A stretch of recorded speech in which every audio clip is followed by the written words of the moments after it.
Bonjour Daisy. Bonjour Jean-Pierre. Alors, si je me souviens bien, tu es venu présenter ton projet à Tremplin Innovation en 2019. Tu nous en dis un mot? Oui, c'est ça. Alors, j'ai candidaté au projet, au tremplin, au concours Tremplin Innovation, parce que j'avais pour objectif de créer une entreprise qui euh, qui mettait en valeur les plantes du territoire en créant donc des savons et des cosmétiques. Ah, super. Et alors? Eh ben, ça va très bien. Tu te rappelles ce que tu nous avais présenté à l'époque? Oui, oui, je m'en rappelle. J'avais présenté donc une gamme de 5 produits. Donc il y avait un baume au calendula, il y avait savon, déodorant, shampoing solide et un sérum pour le visage. Voilà, Ouais, l'équivalent d'une trousse de toilette. c'est ça.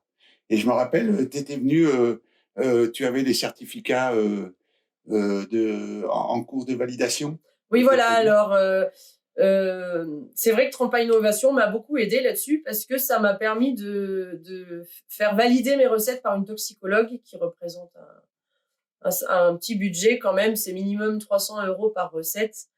Et c'est des calculs mathématiques faits à base par rapport aux fiches de données sécurité et techniques des matières premières.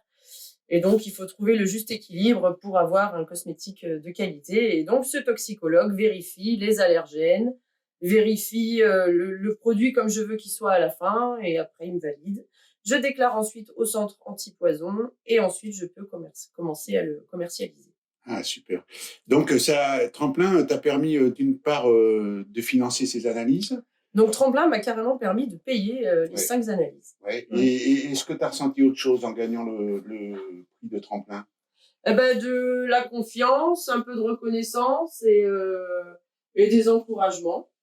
Ben, c'est super. Voilà, c'était. J'ai rencontré dans tous les cas, même si je m'étais dit, même si je gagne pas le concours, j'avais été mise en relation avec d'autres candidats.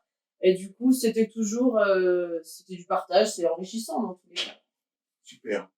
Et tu nous dis un peu aujourd'hui comment ton activité elle a évolué. Donc maintenant, ça fait 2019, donc 2020. Bon, entre-temps, tu as eu ta petite fille. Voilà, j'ai eu ma Voilà. petite fille. Je me rappelle, au concours, elle était bien enceinte. Bien On enceinte. avait peur qu'elle accouche au moment de la remise des prix, tu te rappelles? Ouais. Et donc, ça fait 3 ans aujourd'hui. Donc, ça fait 3 ans. Donc là, ça fait depuis juin 2020 que j'ai eu la boutique. Donc, ça fait 1 an passé maintenant. Et ça s'est très bien développé. J'ai réussi à retrouver des revendeurs en France. Ah, combien t'en as des revendeurs en J'en France? ai environ 25. Ah, super. Le but était de sortir du Kera et du 0,5. Je voulais pas vivre que de la saisonnalité du Kera. Super. Voilà, donc je m'organise de manière à ce qu'en saison, je vends et aux intersaisons, je fabrique à fond, je vais cueillir. Et tes clients sur le territoire, ils sont issus de toute la géographie ou Oui. de certaines zones Non, précises? j'en ai de Gap, d'Embrun, de Briançon. Il y en a dernièrement, ils sont venus de Valouise exprès chercher les cadeaux pour Noël. Et tout à l'heure, tu m'as même parlé de boutiques à Paris. Oui, une boutique à Paris, oui. Voilà, c'est des boutiques de créateurs, voilà, oui, qui mettent en avant des créateurs à Paris, à Montpellier, à Marseille. J'en ai à Sauveterre en Béarn. Ah, c'est bien. Voilà, j'en ai à Reims. Ça fait une belle diversification. Oui, carrément, c'est bien. Super. Et encore une petite question. Quel conseil tu donnerais à un futur candidat à Tremplin Innovation? Eh ben, de monter son dossier, d'avoir un bon dossier et surtout d'y croire, et dans tous les cas, il sera pas perdant.